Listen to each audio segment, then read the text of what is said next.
Hi, this is Scott, and welcome to the Mooring Line Harbor podcast. With us, we have Kino Cowboy right here, Adrian Bachiri, the Albanian wonder. And below me, we have Dylan Rodriguez, AKA just Dylan. aka just Dylan. And then we have me, Scott Keith. Who I paid $20 to let him do the intro for this episode and no other episode ever again. Yeah, Welcome, guys. That's Welcome facts. to another episode. Today we're going to be we're going to be talking about two Netflix movies. One that is very much a Netflix movie and another that I'm happy to see on Netflix as an original film because we're going to get into it. We're talking about Devil All the Time with Tom Holland and my boy, Robert Pattinson, who is not dead from COVID, thank God. One of the best accents in 2020 also. Yeah, we'll get into that. Okay. Charlie Kaufman's new movie, I'm Thinking of Ending Things, is the second film we'll be talking about. And then later in the after show, we're going to be talking about Greg Mottola's classic, Day Trippers, which is a film he did before Superbad in the 90s. Very different film. But yeah, stick around for that if you want. All right, let's start with the Devil All the Time. First, let's get into... Let's just get into like Netflix as a whole and what they're fucking putting out, because or lack thereof. Well, like what are you? Okay, let's go with Dylan first. What's your overall thoughts of Devil All the Time before we dive in? I thought it was overall like enjoyable as hell. I didn't know what the movie was about at all. I watched like half the trailer. I was like, I saw my boys are in it, and I was like, all right, I'm gonna watch this. They're all doing Southern accents. It looks cool. The shots look nice. I was like, okay. So I watched it.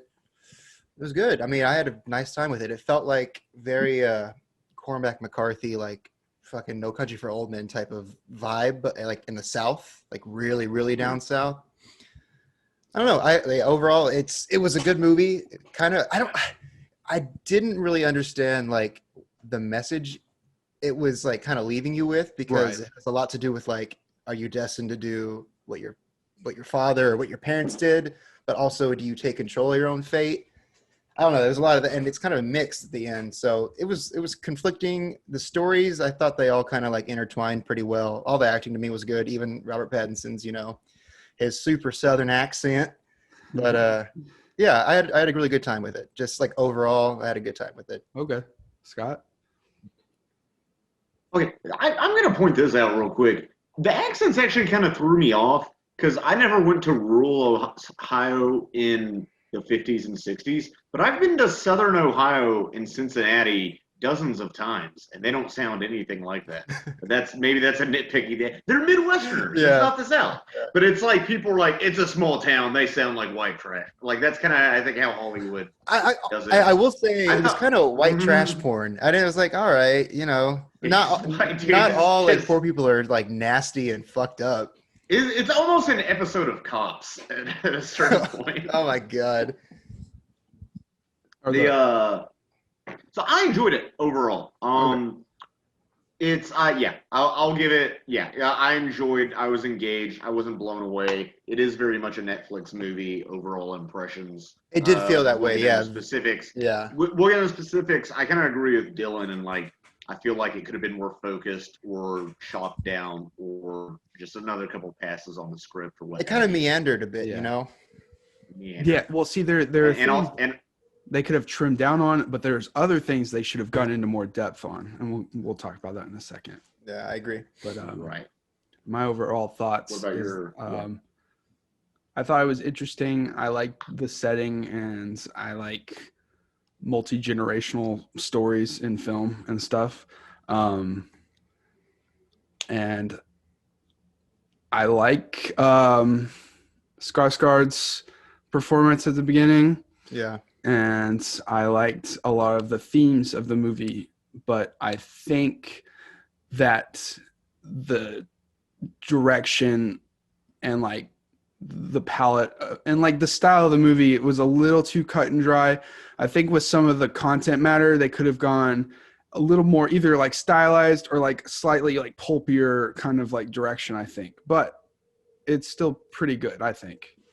So I'll just say real quick too, I fucking love Tom Holland in this movie. He carries this movie, and he does like I do not see Well, him as like Spider-Man. Loved it. I think he did such a it great was job nice to being see him, yeah, not a as like a hard superhero. ass, you know, like just like fucked up kind I of, not I, I knowing. I think he did a. I have in my notes. I'm like, this guy could beat Peter Parker's ass, like Yeah. defeat Iron Yeah. Man Jr. with his bare fist, Yeah. like His so ac- easily. his accent too is really understated. It's super good. It's like not too southern. It's not too like It was good. yeehaw. It's very understated, and he kind Yeah, of dude, plays. most of the people in this movie are British and Australian. Like, what the Yeah. hell? I have noticed that. It was, Or Swedish. Yeah.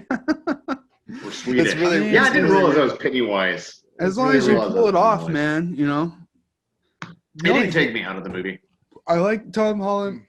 The only problem I had is that despite a lot of his backstory, I felt hard to connect with him later in the film. He felt kind of cold. And, I didn't get too much from that. See, that's what I kind of Ah. like, you know, because he kind of had lost everything, and he was like, "Fuck, I need to make these." Like, I feel like what he was kind of see. That's where it kind of gets conflicted. Is like, And we're getting into heavy spoiler territory. Oh, yeah, yeah, should no, should we're we in just it go ahead? now. Okay. Are we doing that? Are we doing that? Oh, okay, okay. Oh, You yeah. know, because like also the movie, everyone fucking dies. Like everyone just drops. Like they have a scene, dead. They have a scene, dead. Only one who really survives is freaking Tom Holland, and I think that's kind of like what the movie is about. Is like trying to escape just that death and like where you're from and trying to get better. But it's also I didn't fully understand like if it's about him making those decisions to better himself, to get out of like making those hard decisions to get out of that life, or if that was already like determined for him because his dad did the exact same shit and couldn't escape it, but he did. So it's weird, like determinism versus like Yeah. free choice, you know? They could have portrayed somehow they could have gotten his inner turmoil more Mhm. clear, I think. But you know, 'Cause it was still interesting. Well, once his sister dies, it's like, all right, I'm just murdering everyone. Some of it's self-defense. Yeah, I mean it's true. Like a lot of it is just like Right. I'm gonna kill you Some because of I have yeah, to. some of it is. Yeah, well, not. I don't think every movie. I Needs feel like there was a larger problem with. No, go ahead. No, I was I just guess there's a saying. delay. Every movie doesn't need like a moral. I know it doesn't need a Yeah. moral, but I wanted to know like what was he was he learning anything from like his dad's actions? Why did he feel like he felt like he needed to repeat the same kind of shit? Well, I think that was like the Eh. whole conflict is that he felt like he didn't want to. He was trying so hard not to, but in order to like get out of that, he had to make those really fucked up decisions because he is like a good person. Everyone else in the movie is shitty, is really fucked up. They're all like rapist murderers or they're all corrupted people. Like he's like the only person besides his sister who dies. But also, see, that's another thing that they get into is like religion and like how corrupting that can be to like an entire community basically. Yeah. Because that's pretty much why she dies, why she, Yeah, and the whole like mid-century idea of like, oh, what would the neighbor think? Yeah. I love it and I hate it because I have deep-rooted problems with Christianity growing up and stuff. So like, and like it's Yeah. my grandma was always like with that 60s mentality of like, oh, the people will think blah blah blah, and that stuff with like abortion or like getting raped and stuff, and it's like such a problem that it's like still a problem. I will say that's it. Like I felt like every female character in this movie was kind of like just they weren't really characters. They were more like vessels for like the guys to overcome their trauma type of thing. They were more like a stepping stone. Yeah. Which not every movie has to have like really fucking equal strong characters, but I noticed that like every single one of them were like very defenseless or they weren't able to choose anything in their life ever, which I mean it makes sense because it's set in like the 50s, but Yeah. I just kind of Poverty. noticed that. Yeah. And they So- got the post World War II atmosphere right, like at the diner and like all that shit. I was like, okay, I like this. Well, I love that scene actually because Soldier coming home. well, soldier coming home, and then also Jason Clarke, like the serial killer, they're in the same diner, and they could have so easily just like all of their future would have been like switched maybe, because Yeah. he's initially about to talk to Skarsgård's future wife, and Skarsgård was going to talk to what's her name, Jason Clarke's wife, Yeah. Riley Keough, I think is her name. What's her character's name? I can't remember. I do not remember either. I liked her. Yeah, she was really good. Jason Clarke's someone I forget about, and then I see him in a movie. I'm like, oh yeah, I love this guy. Yeah, dude, he plays such a good sleazebag, like disgusting, fucked up person in his movie. He's so good. Yeah. So, what are your opinions on like the other characters besides Tom Holland? Besides, I like the preacher, no, the first preacher from the 50s, the one oh my god, who murders his wife. I like him a lot. And the scene, one of my favorite scenes is him with the spiders in the church. I was like, Jesus, literally. I mean, when he murders his wife, gee, that's such a good scene of just like screaming to resurrect, and then you see his brother just like looking at him in the car. Yeah, and when he's giving his sermon in the church, it has that classic like anxious, tense feel to the scene, because it's like he's like crazy or corrupt, and it's gonna go somewhere. Yeah, and they hit the tone right with like making him seem fucking nuts, but also like there's a tinge of like sadness that you feel for him for being so like insane and brainwashed. Well, it was good casting, because man, you just see his face and you're already like, okay, there's some shit behind those eyes. Yeah, he looks like someone that they like pulled out of like the mid-century and was like, okay, we're putting you in this movie. Yeah, and that was Harry Melling, who's Dudley in Harry Potter. Really? Holy shit! You just blew my mind. Yeah. I knew I had seen. I was double checking. I was double checking on that. Yeah. So he's another, I guess, British. Holy assume shit! Actor. Good for him. Yeah. No, that's a good performance. I bet it was a fun performance. Yeah, because he gets to go. He just gets to chew the scenery. He gets to pour spiders on his. I mean, I guess all the. I wish they'd used real spiders. I would. Yeah, I could definitely tell that those were very. Those were very. It's okay. Netflix budget CGI. It's fine. I don't need Spielberg forcing bugs on Cape Catshaw and shit. Okay, so what did you think about Sebastian Stan's character and like him as? I wish we got more of him. We needed more of him, and we needed him a little more in depth, seeing more of his like corruption before he started killing. Yeah, folks. Because that's Sebastian Stan. It's Bucky. He looks like people joke that he looks like Luke Skywalker. Dude, he looks like fucking Luke Skywalker in certain shots. I'm like, Jesus Christ. I didn't get that, but I could see it, I guess. Okay, my problem, as you said, we needing to see more of his backstory. My problem with this movie, I think more than anything else, boils down to the characters don't seem to have strong enough motivations, or not properly set up motivations for the violent acts that they are committing in the movie. Except for the daughter. Except for his sister committing suicide. I would have fucking killed that motherfucker. Oh no, I kind of get that, but like I don't know, some of it just seems very, like, I know it's supposed to be a small town that's corrupt, but like when the kid's dad beat the shit out of those two guys, did the cops not care at all? Like, I don't. If you hear somebody talking crap about your wife, that doesn't give you a license to beat the side of their head in with the butt of a gun, which could very easily kill someone. Yeah. So that took me out of the movie a bit, and I know that's part of it. But to me, it felt like the writers being like, okay, this plot beat needs to happen so we can have this scene. It didn't all feel earned, like with some of the, like you said, the violence that the police officer commits. Even though we learn he's corrupt, we never. I never got to sit. He took some money from some, and worked with local criminals, but him as a cold-blooded killer seemed a bit of a stretch. That goes back to, like, for me, like, how they start intertwining the storylines. I felt like a lot of it was just like, okay, all right, like, I guess they all meet each other. And arbitrarily intersect, yeah. Yeah, and especially because Sebastian Stan's character has, like, the ties back to Tom Holland's character when he was a kid. Yeah. Man, I feel like they should have, or not should have, but I wish there was more of that, because, there's like that one moment in the forest whenever he's hunting Tom Holland down. He's like, "Oh shit, you're the kid," and that's about it. There's Yeah. no Yeah. like, there's no deeper thing to that. There's no like, No, he could have. He could have if he had not been. If it had been a different cop that had taken him that night, or if he had, it would have been the made no exact same difference. scene. Yeah, Almost. Yeah. yeah, I agree. I think the structure could have been cleaned up a bit with like different storylines at the beginning. It wasn't very cleanly a 3-act structure, which I liked. It did feel Yeah. like, and that's just the thing with so many characters and characters being constantly introduced. Mm-hmm.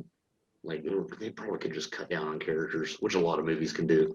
I would say because some, I don't know. I like the store owner guy. I don't know how much screen time he needs, or that I don't know if that's the best example, but you know what I mean. Sure. No. No. The most I mean, evil it's part of this, a one of the great most, cast. honestly, I'm not even joking. One of the most disturbing parts to me in all this was when Robert Pattinson was like being like, "Your chicken liver sucks." Or That whatever. dude, yes. But the idea, it actually worked really well for the character because the idea of a preacher saying, I eat first," which is a good way to introduce the character, of him getting his plate and then him making it into a scene because he's such a narcissist. And he's so, God is telling me. Yeah. Like I love that. Also, I've been to, more than a few church potlucks. Yeah. Really. I purposely did not look up any scenes with Robert Pattinson in it before I watched it because I wanted to be surprised. And that's kind of he didn't reveal his accent until he showed up to set first day to film and would not show the director anyone. And he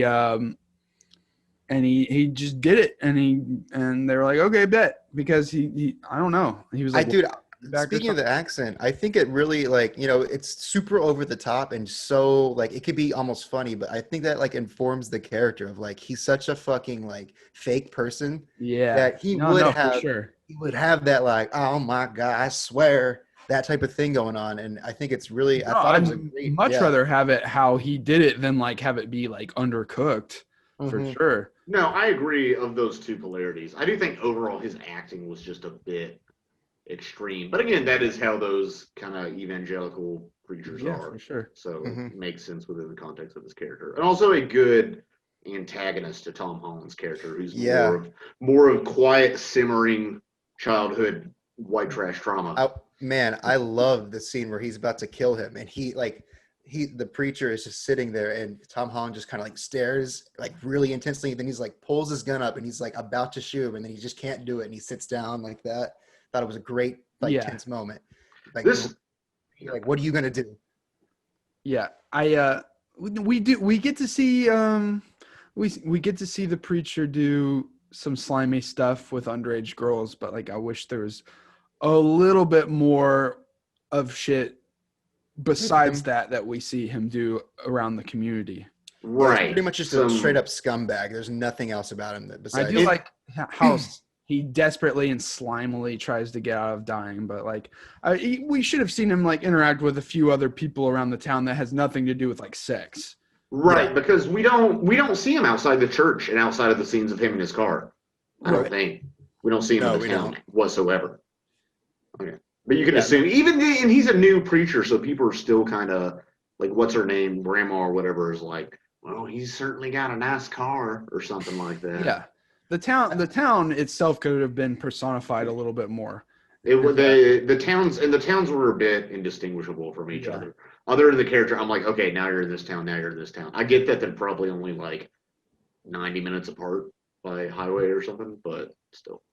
I liked the directing choice of whenever you start seeing almost like a montage, like where you start seeing Robert Pattinson go with these girls and he goes home and he does this and that. And it's all shot from like someone's looking at him. And then, I mean, you can clearly, it's Tom Holland you're the camera is Tom Holland, because he says, I saw you pick up the panties, all of that, blah blah blah, and they don't show Tom Holland in the frame like looking at Robert Pattinson. Yeah, thank God they didn't do that. Yeah, you just see like almost like a POV shot of these scenes, like montage, like just looking at what he's doing. Yeah, it's really subtle and it's really good, like the way that they like reveal that when he's like, I've been watching you for days, basically. Yeah, for sure.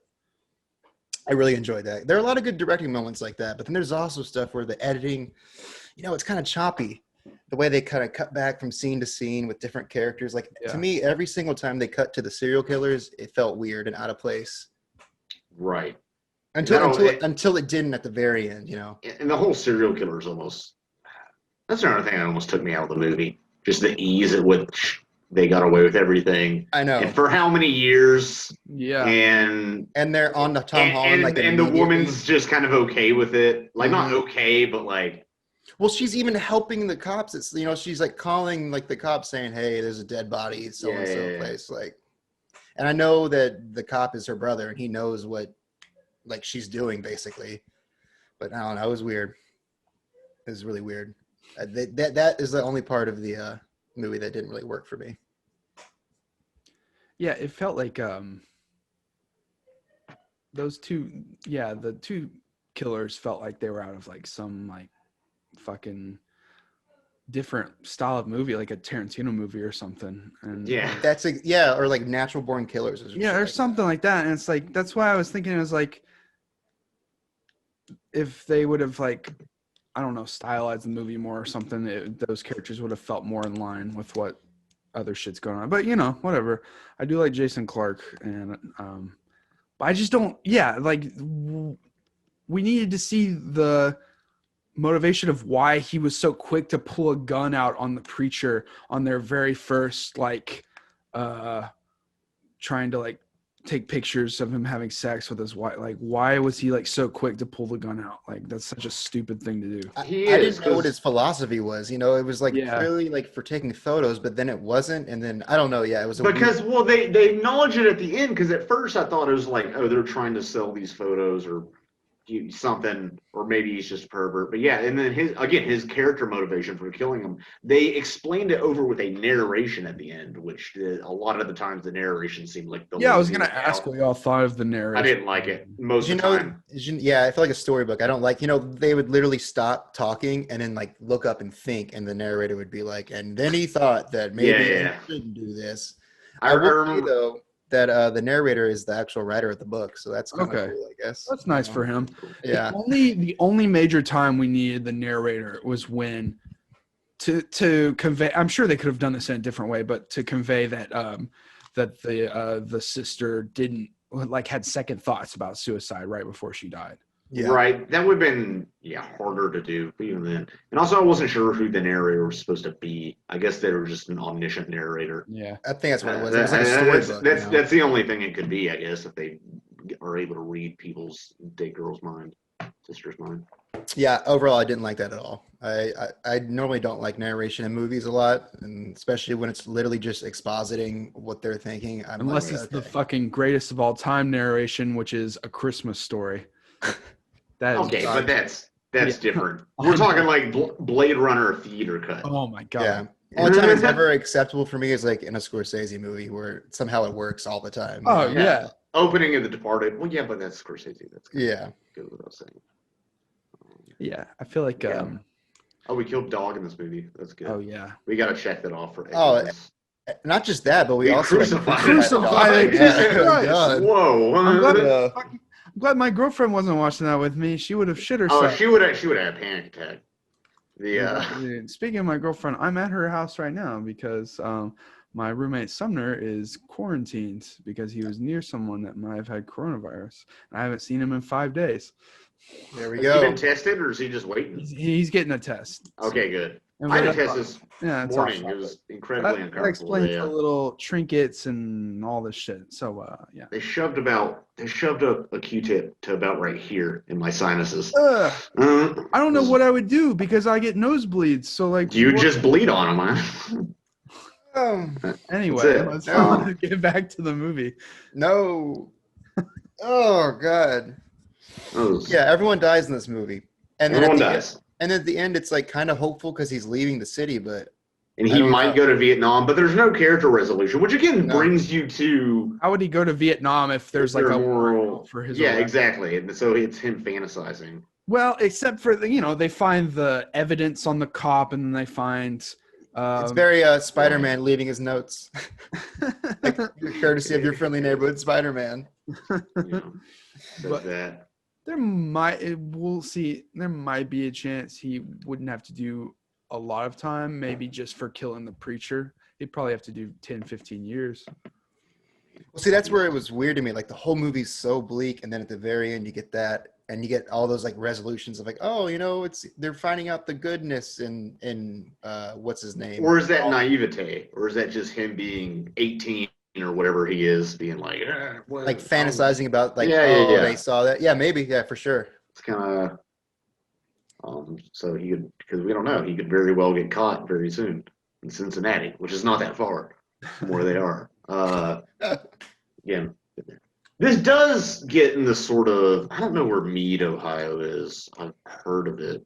Apparently, those are real places, like Knockemstiff. Apparently, Yep, that's a real place. I Yeah. just looked it up. Meade, Ohio, I'd heard of. Knockemstiff is tiny. Meade, Ohio's population is 78.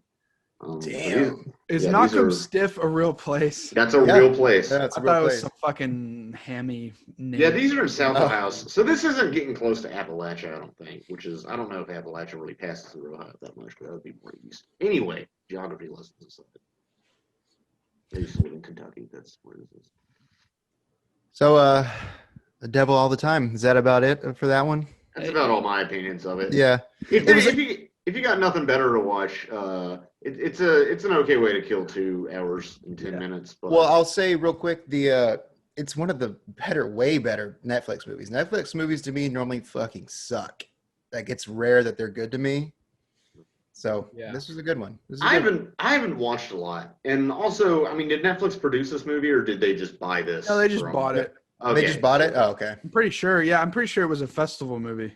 Oh, okay. Yeah, Okay, that makes sense. That makes sense. That makes more sense to me. Yeah. It doesn't seem kind of mass appeal enough to be Netflix original, Yeah, But it's very. This is more challenging. Yeah. I wouldn't even say it's that challenging. But Yeah, and the best part about that is you got all the young Tom Holland stands. Well, dude, my sister watched it. She was like, and then she was like, "You'd probably like it more." I was how old is your sister? She's 18. Okay. Yeah. So I was like, yeah, that makes sense.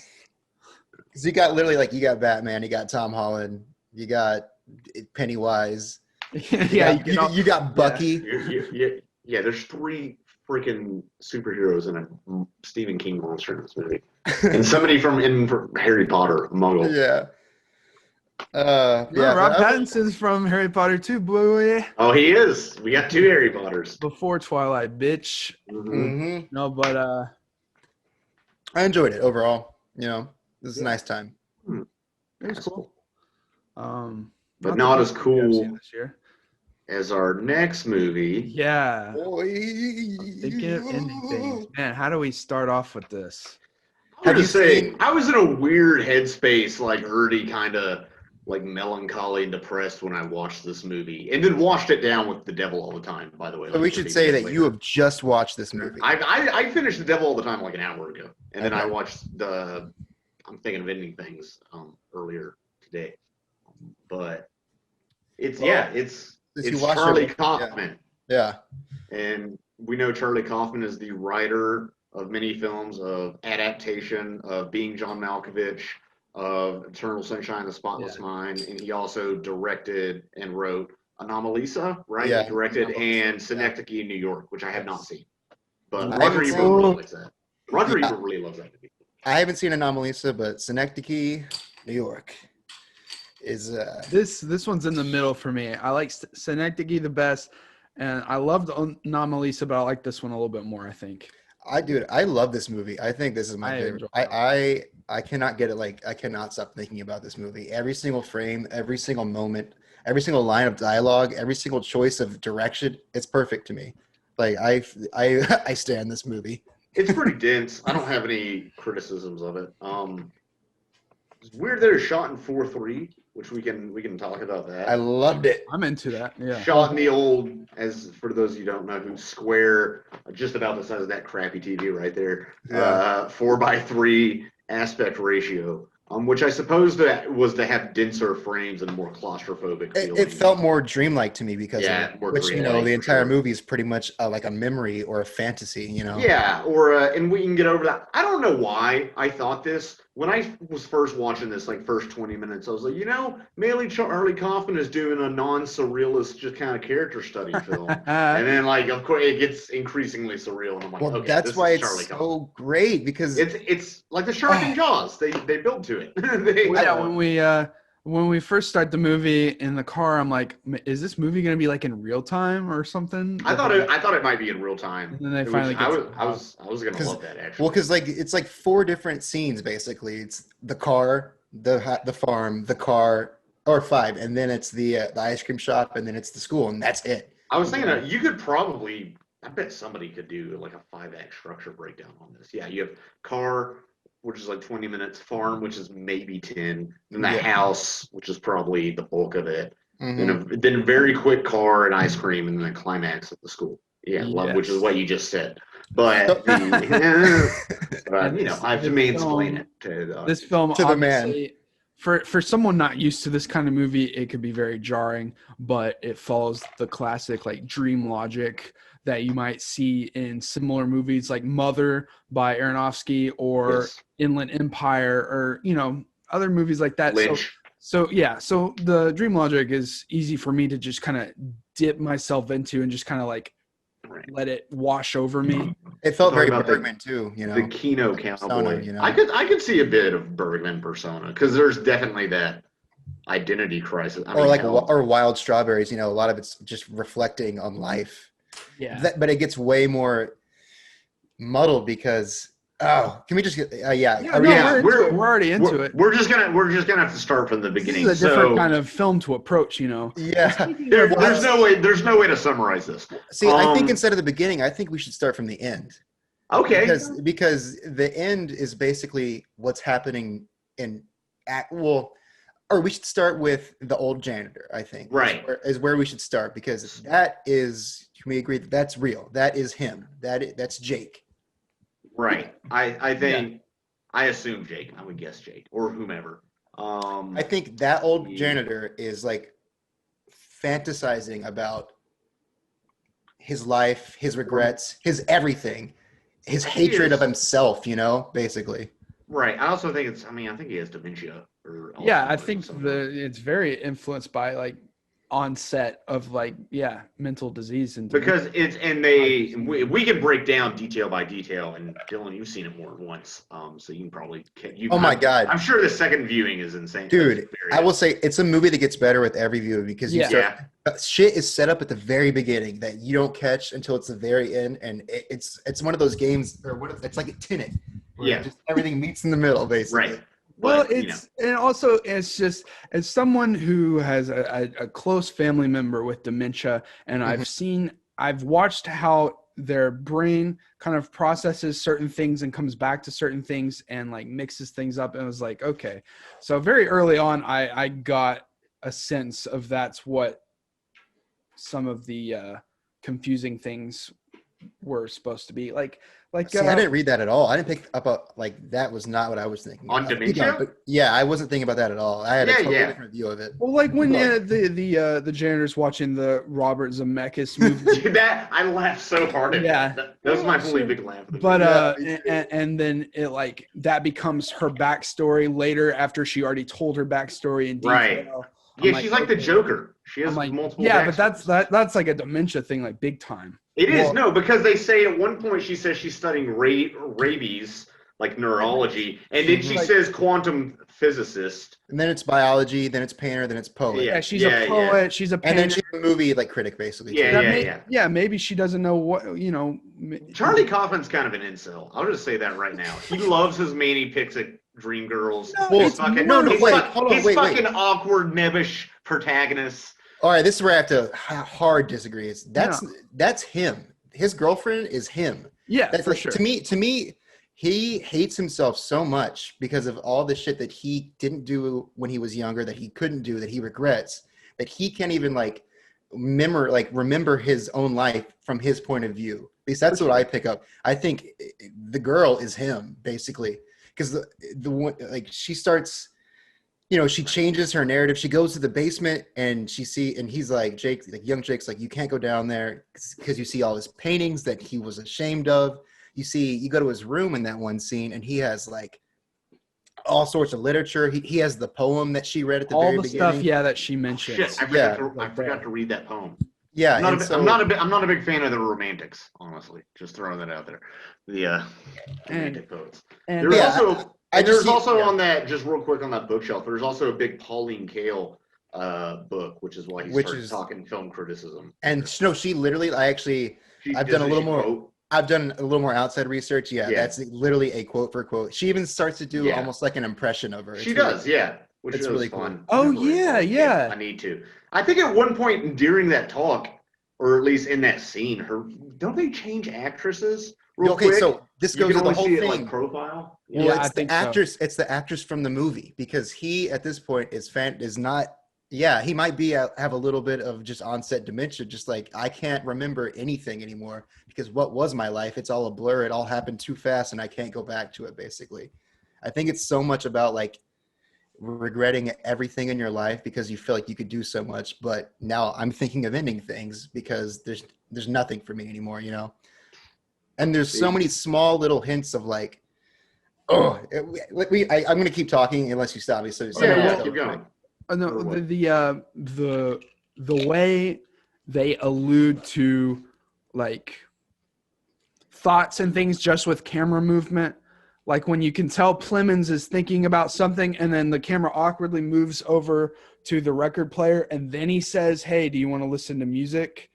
And then when she's talking at the table and she's going on and then she stops thinking about them and becomes more introspective and the camera moves to the left to where all you can see is her in the kitchen and then nothing else. I was like, okay, this is fucking dope. And can we just say too, David Thewlis and Toni Collette as his parents are scene stealers for the Toni Collette got a kind of typecast, I guess, since Hereditary. It's so much different from Hereditary. No, it is very different. She also kind of has multiple versions of the same character she plays. Mm-hmm. Even a young, like, 50s diner waitress. I almost think, here's my theory, I think the Dairy Queen / Wendy's mix-up kind of fictional restaurant they have, I think that mascot might be the Lucy's inspiration, maybe, because you see the bag in the janitor's like floorboards. Well, there's a scene where when Jesse Plemons, like young Jake, is talking to, at this point, his dad, who is super old and forgetful, talking with the girl, and the dad is like, so how did you guys meet? And he's like, oh, we met at a diner. Right.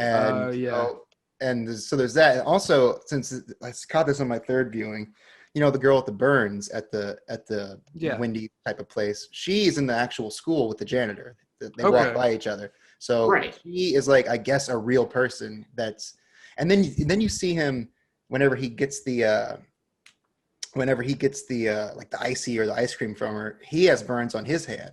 So my interpretation is that, like, he feels some type of like kinship with an outcast like her, because I guess in his life he felt so outcast, because you even see it in that moment of like the girls are making fun of him, he doesn't want to go up there, and so I think it's a lot of just feeling just like neglected and unable to he relates to those kids, because that's what Jake is talking about in the car. He's talking about seeing those kids, which I can say I kind of relate to as a teacher.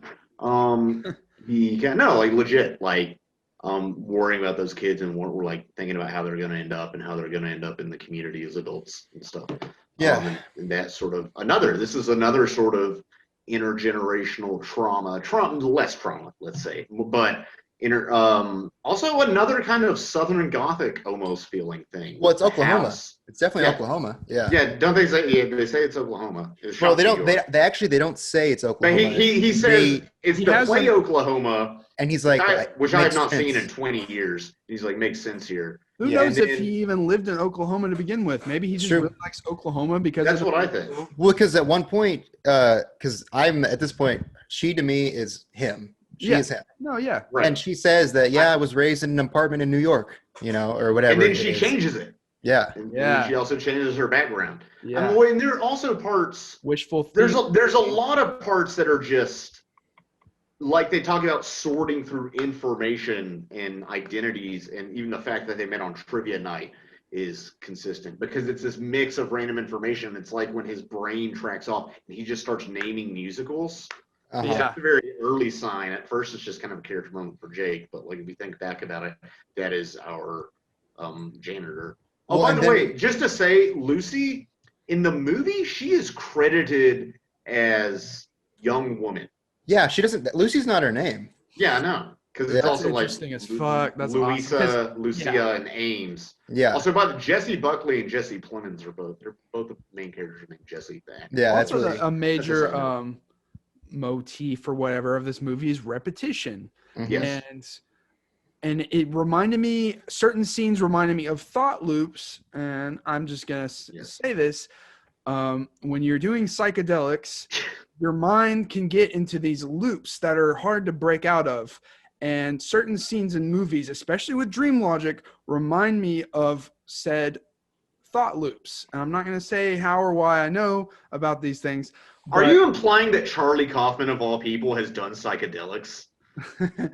But especially No. when she goes down the stairs and comes back around and goes down the stairs and she's Yes. like, and See, I think that serves a bigger purpose too, of like him rationalizing with himself. Because what is she saying during that moment? She's like, Jake just needs someone to love him. I'm like basically just here to love him and to support him because he can't love himself. Blah blah Yeah. blah. And she keeps rationalizing, and Yeah. that's him going over and over of like, oh my Yeah. God, I need to love myself, and I can't, and I can't, and I can't, because she doesn't come to Right. that conclusion. She's like, I should end things. I should end things right now. So it's very and self-hatred.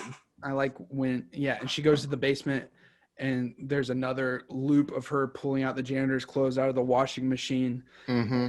I like when she at first every time she trails off and the camera follows her, she's like, I'm thinking of ending, and then he interrupts. Mm-hmm. And then it goes back to the shot. Oh, man, good camera work. Fuck. Very good It's camera. great small editing too, like Yeah. to show. There's some jump cuts. Well, dude, from the very first scene where she's leaving her apartment and she looks up at the window and it's the old janitor, and then she looks down and then it cuts back to it and it's Jake as a young man, Yeah. and it's so fast that you won't be able. It's Yeah. then also when they're in the car, like when he turns on the radio, it's not that car, it's the janitor's radio. Like Oh, in his yeah. car, and then it cuts Oh. right back. There's a lot of stuff like that are so fast, but once you like kind of notice them, they're like everywhere in the movie. It makes it so much more rewarding to watch it like over and over again. Well, there was even little stuff. I mean, there was stuff I noticed just on my one viewing at like 4 hours ago. But where like Jake would have a name badge or like there were slight costume changes throughout the movie Mhm. to kind of connect him to that. Real quick too, like not even talking about the actual substance of the movie, dude. The aesthetic of it, all the wardrobes, what they're wearing, how her outfit Very good changes. costume. Oh, it's so wonderful. I love it. Looks so good. I like the color palette. Like the devil. What was that name of that movie I just watched? Devil all the time. The Devil All the Time, where they name dropped it in the first 5 minutes. My father feels like he's fighting the devil all the time. Yeah. It's like, okay, whatever. Hey, to be fair, isn't this is, wait, is this the first is this thing? what is this? Some kind of Suicide Squad? What is it like? Is Yeah. that? But what was I saying? Oh, that almost had that like this is in the mid-century. We're gonna desaturate everything to show you sort Yeah. of thing, which is like okay, I get it. Yeah, the costume that devil. works, but was it was kind of, but this was very good as I would expect from a Charlie Kaufman. Okay, wild theory, complete throwing it out there. Do you think the house itself somehow represented the Freudian structure of the mind, and with the middle level, the top level, and the basement level is the subconscious? Probably Eh? because the basement is everything he wants to repress, and it's his subconscious repressing everything. And That's then I not think that wild. all your that's really not that wild. All your college. I'm just not a Freudian, and for various reasons. Don't they even But talk about Freudian like stuff in the movie? Do they? I'm pretty sure they mention him at one I point think because they at talk least about a one. lot. Yeah. They God, I meant to read that Wordsworth poem. I might do it right now where you guys are talking. But put my stupid humanities degree to good use, I guess. But yeah, and then you kind of had your cogitation in the middle, which I guess that would be your ego, and then I guess your super ego, or maybe your public persona would be a top. Yeah, see, I don't know. I don't know enough about Freud to have this conversation. Also, it's all disproven bunk. Yeah. Uh, That's the conversation. Is like, yeah, Freud was a misogynistic asshole, and yeah, yeah, there was some SJW stuff in this, but I thought it was interesting considering who the narrator protagonist, really the only character in this movie is. literally the only character. Yeah, and I guess the students who were like laughing at him. But with him, it was talking about. Oh shit.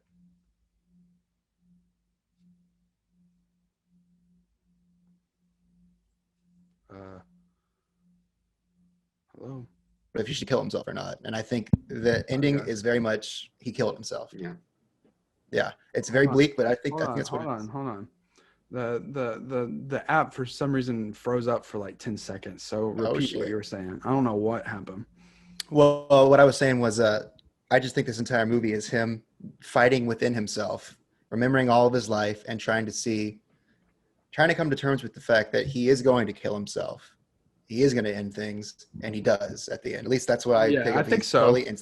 Well, because so the ending shot is just which is beautiful. I love the blue that fades into the actual shot, and it's just the car snowed over.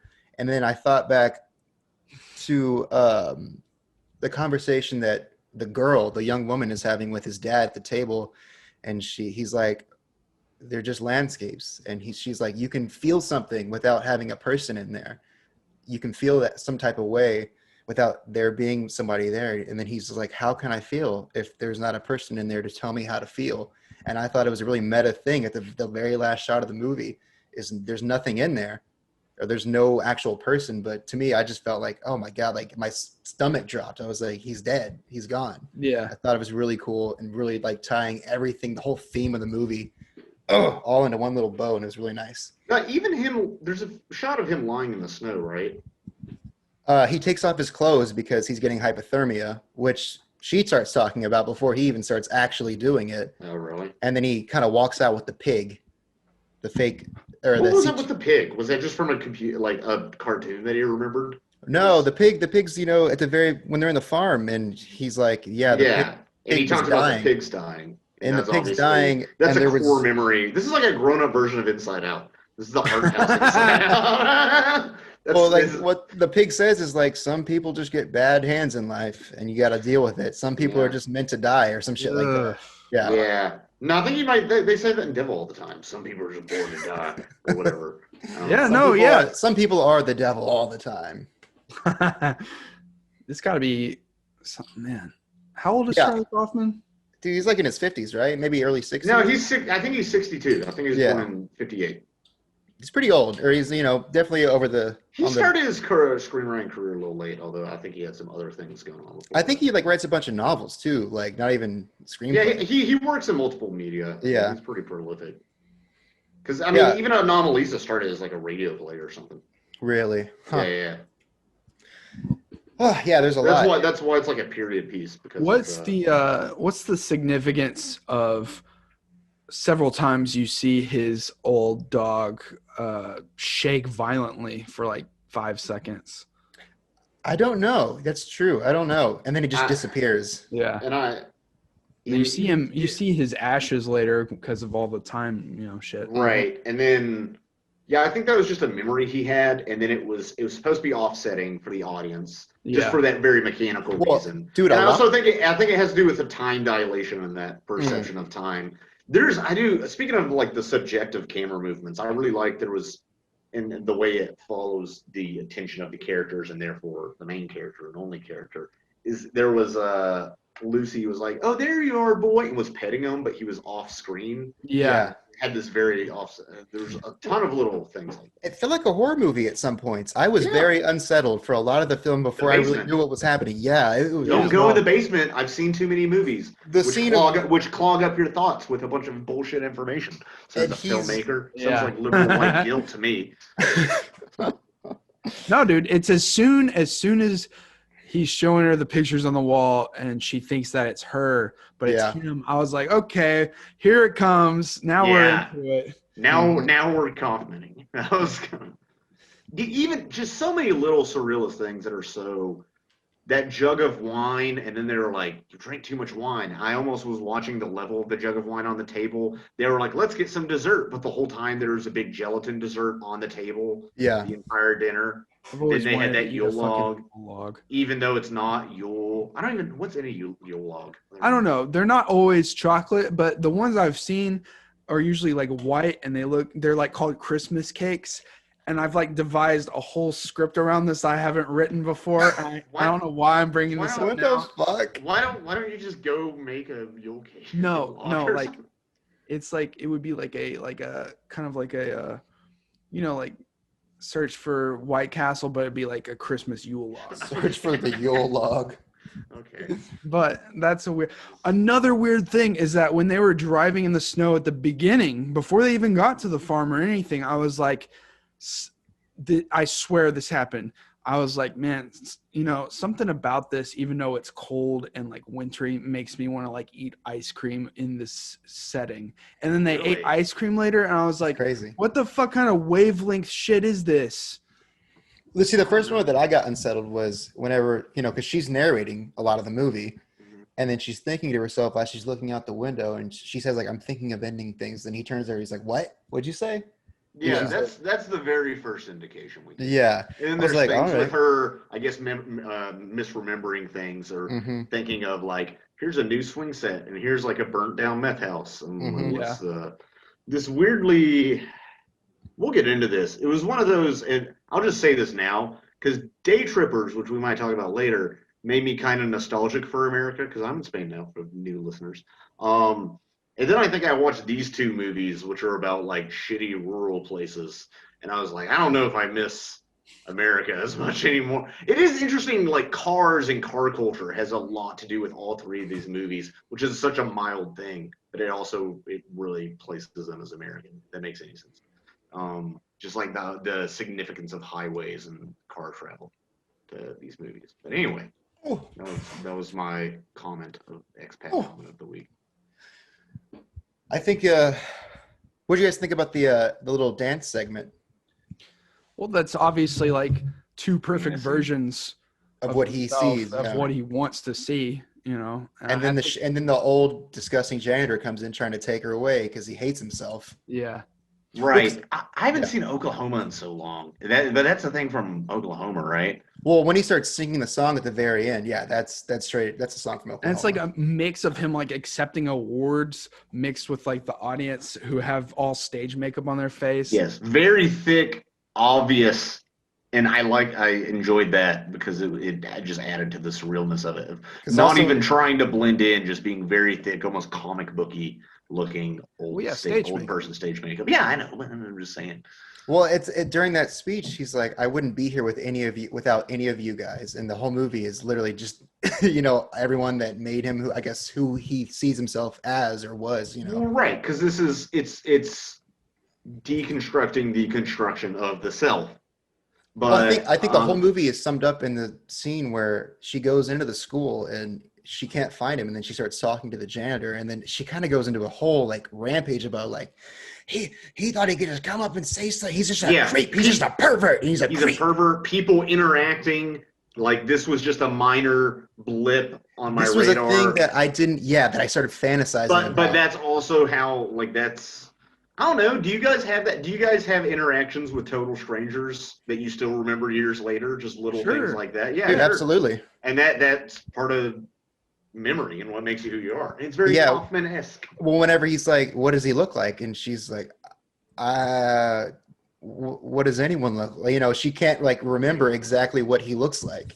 Yeah. Oh, by the way, Jesse, the main guy, Jake, He was. What else was it? He was in an episode of Black Mirror. He was in the Star Trek episode. Yeah, he's Todd from Breaking Bad. Oh, I haven't seen Breaking Bad. A significant role in Breaking Bad. Oh, yeah. Does he? Oh, wow. He's wonderful. Fargo season 2.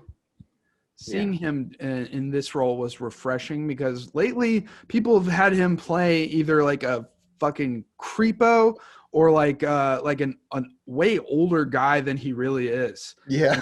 Here he just felt like a normal guy.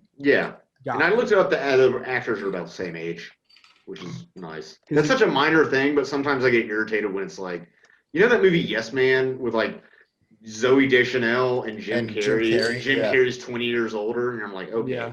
That's like every Adam Sandler movie. Yeah, exactly. And it's like in real life. In this movie, he's not Adam Sandler, so it doesn't make sense. You know? Like if he had Jim Carrey money and Jim Carrey talent, it would make sense. But he doesn't. No, he's like an accountant or something. I love the music in this. It's so beautiful and tranquil, but still also kind of unsettling at times because it's nice, juxtaposed against a lot of weird shit happening. I wonder how much they had to do that. I wonder if they had to pay to do Oklahoma stuff in this movie, and if so, how much? Probably. That was just an ADHD thought. That has no bearing on my enjoyment of the movie. But I was wondering if they had to pay like $100,000 or something just to do this. I'm sure they had to pay something because nothing is free ever. Dude, that's one of the soundtrack to that movie or that musical is one of the best-selling CDs ever or albums. That's weird. I've never heard it at all. Yeah, I've actually never watched it either. I mainly know this because I sang some songs in like a concert in elementary school. And I still know like the Oklahoma when the wind comes sweeping. I can sing like that song. Dude, just put on a show. I could probably work my way through. I would have to have my own like mental I would have my own version of this movie that's just me trying to remember the lyrics. No, you just do it right now on the podcast, the entire thing. Do like backing music.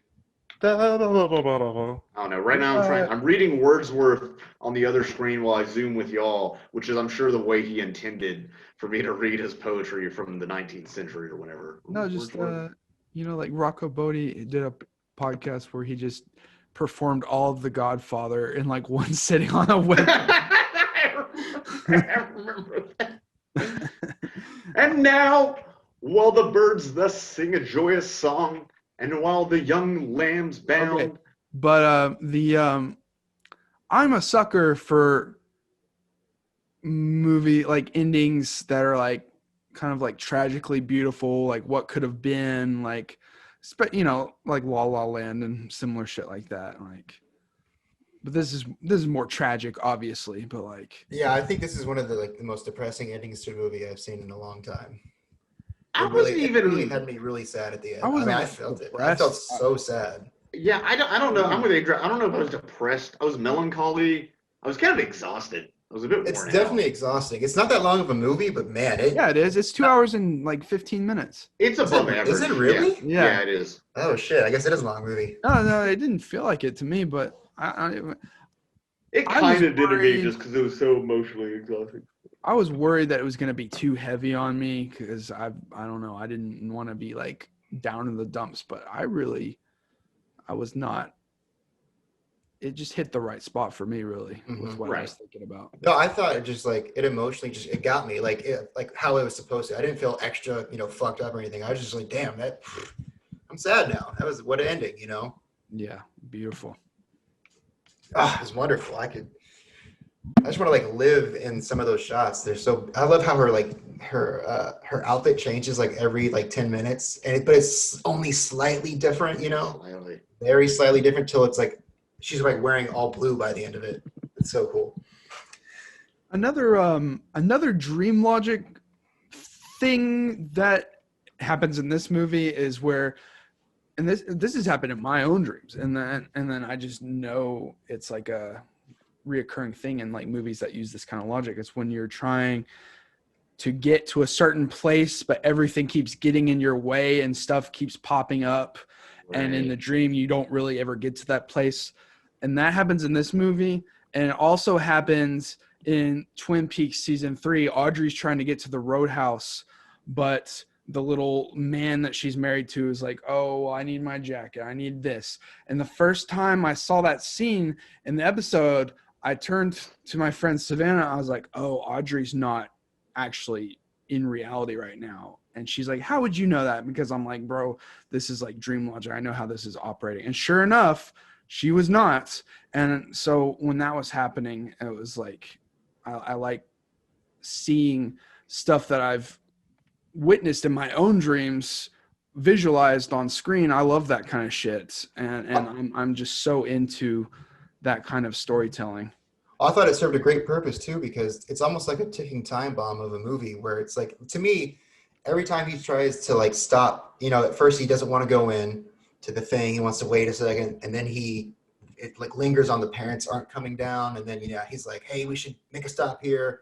This and that. Yeah. I think that's like his mind saying, hey, maybe it's not time to end things yet. Yeah. Like, I don't want to end things yet. Maybe we can find things that are worth living for. And so he's going through all of his memories with each stop. And then until finally it's like, we're here now and it's going to happen, So the whole movie is him just trying to like fight off that really bleak like outlook on what he's about to do, Dang, dude. Yep. It's a sad movie. It's really sad. Yeah, it makes me want to like get out there and do shit. And also, if I was in school, treat janitors nicely. Yeah. Janitors students typically treat janitors pretty nicely, to be fair. Yeah, I'd say so. I'd say so. More than teachers. Janitors don't do anything. They don't give you homework. They just clean shit up. So like, I'm cool with them. Yeah. It got me super inspired. I was so like, wow, like, like this maybe it like Dude, when I worked at the library, they had to clean up all sorts of crap. Probably literally sometimes. There's like homeless people in that. I'm like, yeah, they were heroes. They're like, yeah. I sit at a computer. I help people with print jobs. I don't have a real job. Yeah. Okay. So was that That's was that those it? are my big thoughts on That's most of mine. We could nitpick for a while, but yeah, I'm still. Yeah, I literally have nothing negative to say about this movie. I think it is a perfect movie. Yeah, there's not really any fat to trim here that I can see. Yeah, no. Yeah. There's not. Yeah, I don't really have any complaints, which is really nice. And the fact that this is a Netflix movie. Yeah, that is nice. Yeah, it's don't crazy. watch The Devil Bother. I don't what's the name of it? The Devil Went Down to Georgia. Don't watch that fucking Enola Holmes movie. Seen that one? No, I actually have it. I'm gonna watch it. Is it a movie or a TV show? It's a movie, right? The movie, yeah. Yeah, I saw the trailer for it before I watched Devil all the time. I was like, whatever. I might throw it on. I want to see Henry Cavill as Sherlock. I'm sure it's a safe little movie, but like whatever. Yeah. And it's probably for general, like 14-year-old girls. Oh, it totally is. I mean, it's your Nancy Drew kind of. It's the Millie Bobby Brown. Millie Bobby Brown. Yeah, I like her. Hopefully, she's not complete shit in Godzilla versus King Kong. Oh, she's gonna be back. Hopefully, she's not in it. No, yeah, I would agree. Along with no other human characters. I'm fine with that. No, her and Kyle Chandler are in the Godzilla versus Kong. Hopefully, all right, we can keep Kyle Chandler, but other than that, I like her as an actor. We need Ken Watanabe. Yeah, bring him back from the dead somehow. Yeah, bring him back. Yeah, literally. He comes back as a kaiju because of the radiation. Yes. Kaiju Ken Watanabe. He's like a Megazord type of Ken Watanabe. Yes, I would love it. Mm-hmm. All right, we're gonna transition. While talking about Godzilla, let's transition to the after show where we can just talk about whatever, including day trippers and whatever we want to talk about. Because if people aren't wanting to listen to us talk about kaiju, can want to talk whatever. Then get out, you normies. Get out, you bunch of plebes. Oh, that's the end of our main show. We now transition to the after show. Hey, before you guys get into day trippers, I just want to say that I went to go see Akira in theaters for the first time. Bro, oh my God. That is an experience. What an experience. Oh my God. Boy, let me tell you. I've always dug that movie a lot, but seeing it in theaters was like... The sound design is like the best usage of sound and noise I've ever heard in my life. Holy shit. Hearing Tetsuo's theme when he's walking through the fire, hearing that in theaters. Dude, the minute it kind of just themed out. Oh my God. Beautiful hand drawn 4K drawn, like, oh my God. It was like awe-inspiring to me. I'm normally with like re-releases, I'm like, okay, that was cool to see in theaters. This was like an experience. I am actually going to see it again this week before it's gone, because that's how much I enjoyed watching it in theaters. Well, I saw when I was walking in too that Empire Strikes Back is in the theaters right now. Yeah, I watched that. And too. I actually That was fun haven't to see. seen Empire in theaters, so I'm going to do that. Yeah, Yeah. I did that too. It's going to be very nice. That was fun. And my girlfriend had never seen Akira, and I didn't know what she would think about it, because most of the anime films she watched are like, you know, like Spirited Away and shit like that. And she was like silent after the movie. I'd never seen her so silent, like, and she loved it like immediately. And I was like overjoyed, because she kept like talking about it for the rest of the night. Hell yeah. And it was just overall like a top theater experience for me. What It's about such you, an Scott? overwhelming What cool movie. ass movies are you seeing in theaters in Spain? What movie theaters and like stuff we're doing? Yeah. Like, I haven't been to the movie since Tenet. We're in the second wave. I mean, you guys are still in the first wave, honestly.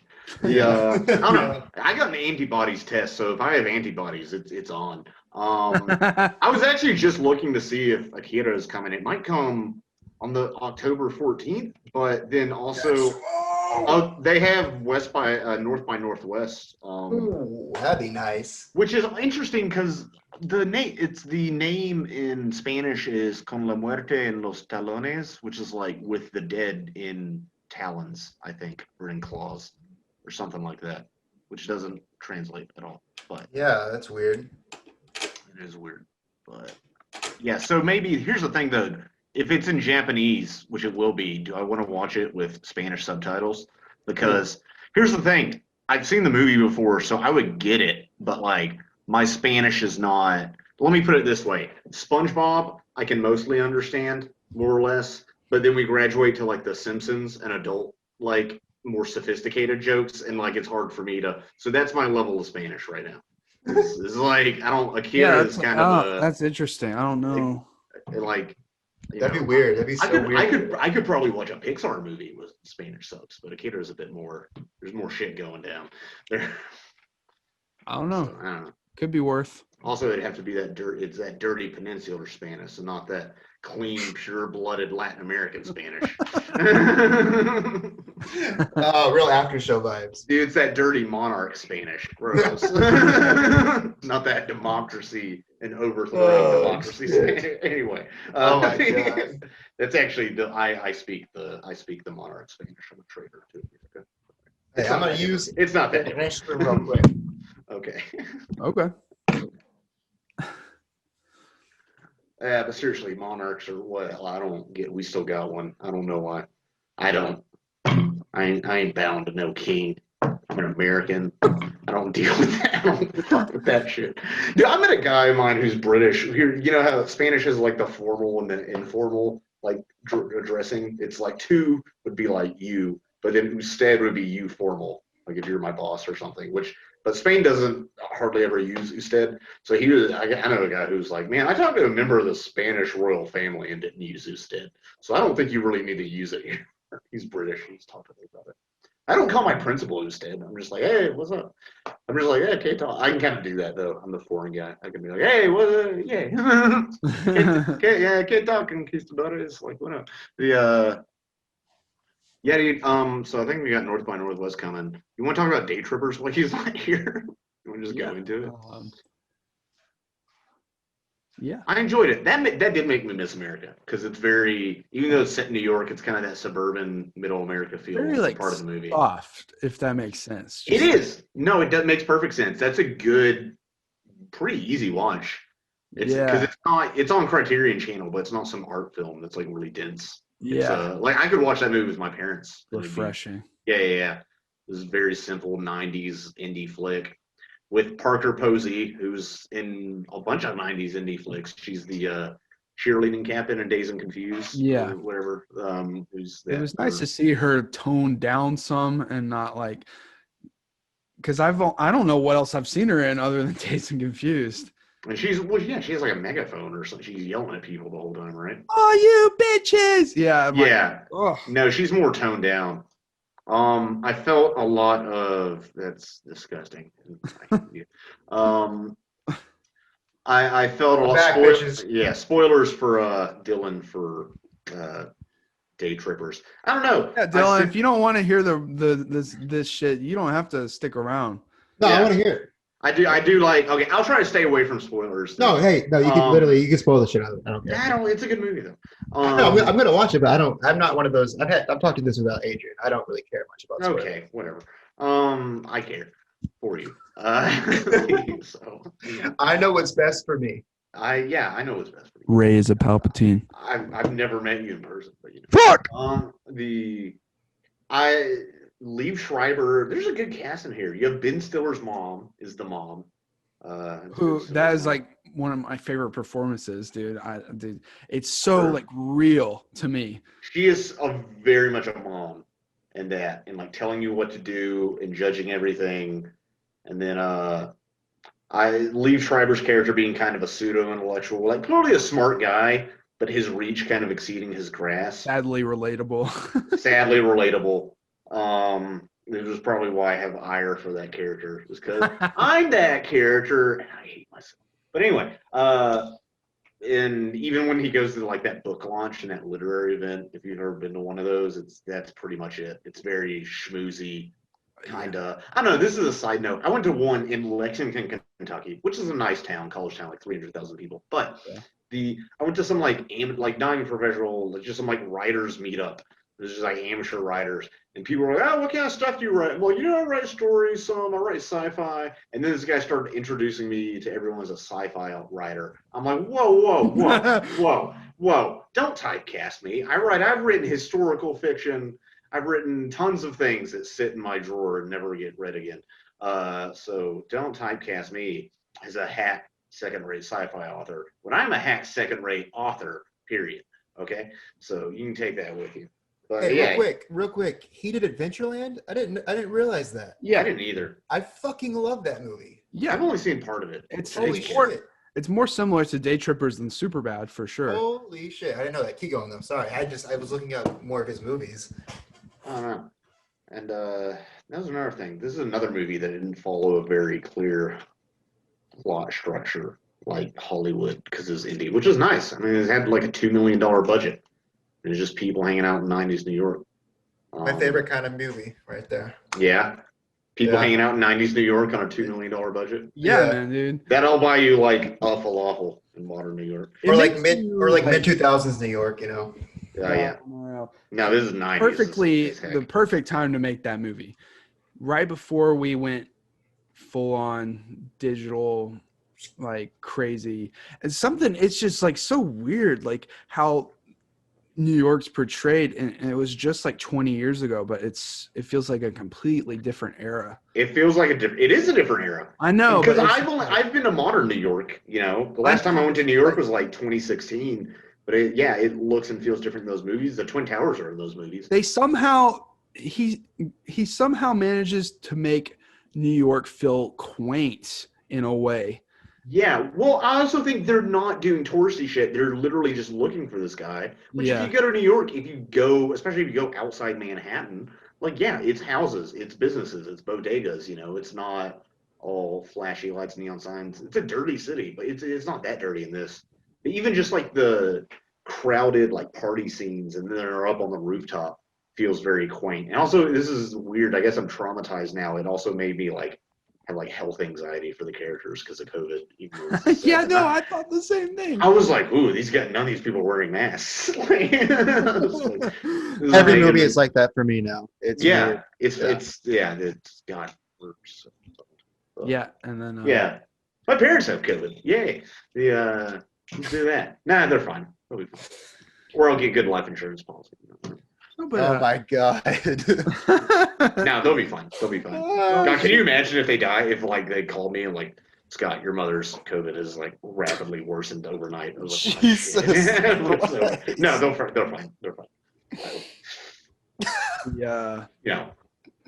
Oh fuck. Also, just I like the scene where they carry the mom into that random guy's apartment. And it has everything almost, just casually works out, and it's like really nice. And it's like, oh, let's meet these new people. It's very, Yeah. and, it's very much a hangout kind of thing. It is a hangout kind of thing, and it's a very much like a New York, like, who are you? Are you trying to rip me off? And then it's like, oh no, which is kind of, I think New Yorkers are actually, for the most part, pretty nice and helpful and friendly, but in a New York way. They're just very brusque and blunt, and just because they have to be, because that's where everything has to keep moving. The best way to put it is comedian Colin Quinn. He was like, he was a New Yorker, very New Yorker. He's like, what you got to understand is everything that's polite in other parts of the country is rude in New York, and vice versa. Okay, like that's the best. That's the best way of putting New York. Interesting city. Actually, yeah, guys, I'm signing off. I'm about to watch this movie now. All right, bet. Okay, go watch it. You guys keep talking about it, and I am gonna just. Bet. Well, we're gonna be on for 90 minutes talking about it. So No. once you're done, no. No, but, I'll come take back. it easy, dog. No. Message us what you think. Hey, yeah, I definitely will. Good episode today. I love you guys. Yeah, man. See ya. Bye. And then the mom character, dude, is kind of the glue for the movie. She is, and she's the matriarch, and the matriarch's very quiet and subdued. Yeah. Until at the end, when he's like, I'm not asking you, I'm asking your daughter, or whatever. Which was a very important line. That is a very important line. Yeah. Very, yeah. And what good is a pointer who can't point? That line. One of the characters, Liev Schreiber, has this novel that he's going on about, and it's very like MFA, if that makes sense, MFA-ish. Like very like he's a man and he wakes up with a dog head, and then people start following him, and he's like a German Shepherd pointer because he's very much like he points to things. Very much like an essay for like a freshman in college. Yeah. Mm. Is very, kind of juvenile and like clearly smart. Apparently, he just knows these Dutch poets off the top of his head. And fun to listen to. I could listen to that. Him explain his fucking book. That was pretty funny. And they keep asking about it. That's the thing. And there's legitimate interest from the mother, and it's never mean spirited. Even though she's kind of like not that book learned, or like isn't into literary fiction or what have you. This kind of, I'll do when the guy's professor just gets in the cab and just rides away. Yeah, he's just like, I don't remember this guy. I'm just gonna leave. I'm just like, fuck this guy. Oh, that's so. It's so brutal. It's so funny though. That's what I do when my kids come up to me. Just get in a cab. It's the after show. Fuck it. I'm gonna have to take a bite of this rice. Okay. I was eating sunflower seeds half the. I've been looking at it like, man. I don't know if I have anything else to add. It was nice. I kind of called it. I was like, this dude's gay. Because the plot of the movie, if anybody's still listening, is they think that the main character that her husband is cheating on her. It's like day after Thanksgiving, so you get that like transitional. Yeah. Well, like it's a holiday movie where it's like just transitioning into Christmas. Yeah. It takes place on Black Friday, but this is before Black Friday was like a thing. What year was this movie? 97? 96? Something like that. Yeah. Critters has nothing to do with psychedelics, which I was actually kind of. As far yeah. Hope Davis, 96. Liev Schreiber, Parker Posey, Pat McNamara, Ann Mira. Yeah. And young Stanley Tucci, who's still bald. Yeah. Yeah.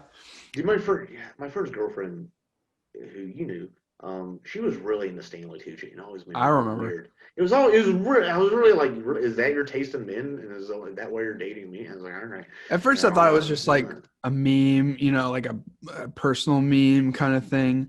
No, she was very into Stanley Tucci. Just kept going, and I was like, this isn't. No, she had a huge celebrity crush on Stanley Tucci, of all people. Yeah. Like not which I guess is the kind of women I attract. Is like the kind of women that Stanley Tucci attracts, and not like Gerard Butler.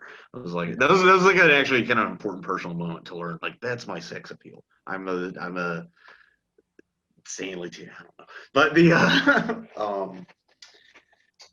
It's better than being like a Wayne Knight or something, I guess. I don't know. But I knew he was gay. I was like, he's gay. This is the 90s. Being gay is still weird or whatever. I Like knew, for yeah, I knew society. it would be too easy for him just to be cheating. Yeah, exactly. That's why I was like, it's gonna be too easy. It's gonna have to be something. Either it's gonna have to be like, I don't know, something Something way out of left field. ridiculous that could be easily explained, like, oh, it's a misunderstanding. This is a work thing. I've been I like prepared. that he was not traditionally handsome. No, it makes sense. And also they did very well in setting up those first couple scenes where they're in the car Parker. and then in bed where like you can tell that it's like a healthy marriage for the most part and that they like really love each other and like are able to be together and discuss. But he's just obviously very confused about his sexuality. Which, Yeah. sucks to suck.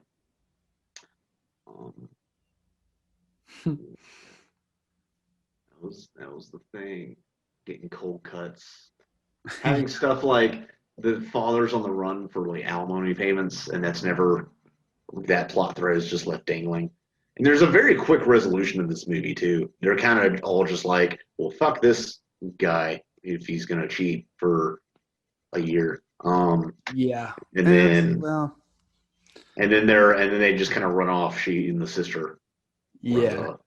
She kind of just like not much of a denouement. It's just kind of yeah. Well, I guess it's kind of realistic. I guess I don't know. it is realistic. Kind of And just looks at them and they're like, yeah.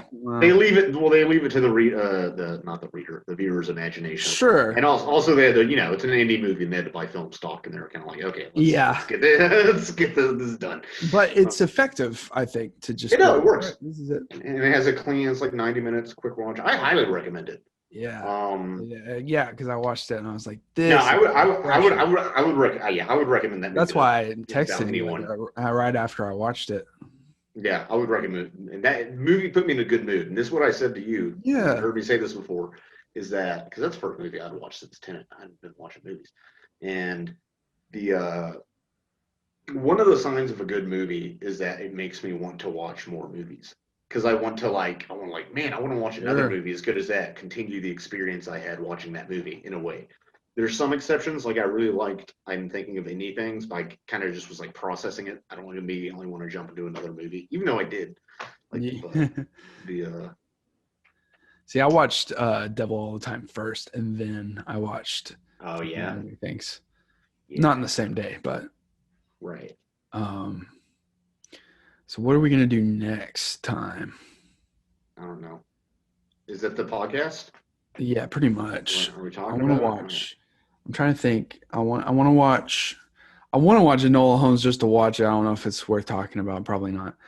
There's this film called Unpregnant that looks pretty good. Is that an abortion film? Yeah. Okay. So that might be one, and I'll have to look around and see what other new shit. Some new shit. I can't wait for when we do the Borat 2 podcast next month. Dude, how is that movie not going to be? I don't know, man. I need to see footage or something because my head just tells me it's going to be crap. Well, but also, I kind of feel like if it's going to happen, now's the time. Apparently, Amazon's going to distribute it before the election. They said, right? Yeah, because apparently there's some fucking dirt on it. Oh shit! So that's in the next month. Yeah. Tomorrow's. I'm stoked. I hope even if it's I'm not gonna think it's gonna be as good as the first one. The first one's a fucking classic. No, and it's honestly you shouldn't go into especially a comedy sequel. But it'll be fun to see what drove him to do a sequel. And what the reaction is in the age of social media. Yeah. Because in 2005 we kind of had Facebook, but no, we didn't. Did we not have it at all? What fucking the college students did? A couple of colleges did, yeah. Yeah, but that's it. Yeah, that's Facebook didn't blow up till 2007. Okay, so yeah, you're right. Because I was in high school. So yeah, we got You're in high school in 2007. Oh yeah, I was. I mean, I'm older. 2008 was for me. Yeah, okay, that makes sense. Okay, well. Oh yeah, and I think in some point in 2 weeks, 2 weeks from now, we'll do the Halloween podcast. where we Okay. talk about just horror and anything Halloween. And I need to probably watch some horror movies. I'm very. You I'm should. not. I should watch like Evil Dead. I should make a list. Yes, I've got a list of all my favorites. Okay, just For you send to it to look me, at. and I I'll will. watch a. I'll watch a handful of them. Yeah, and I'm gonna get Sam on that podcast because Yeah, you should. Yeah. So hey, baby, we're in the after show. It's I okay. need to watch The Lighthouse. You need to watch what? The Lighthouse, which you still. Oh, yeah. I have your download code for. I need to watch it. Oh yeah. So, bruh. Hi. How's it So- going? That'll be the next one. Cool. I'm gonna stop recording now. Okay. Thanks Hey, all right. for watching. Yeah.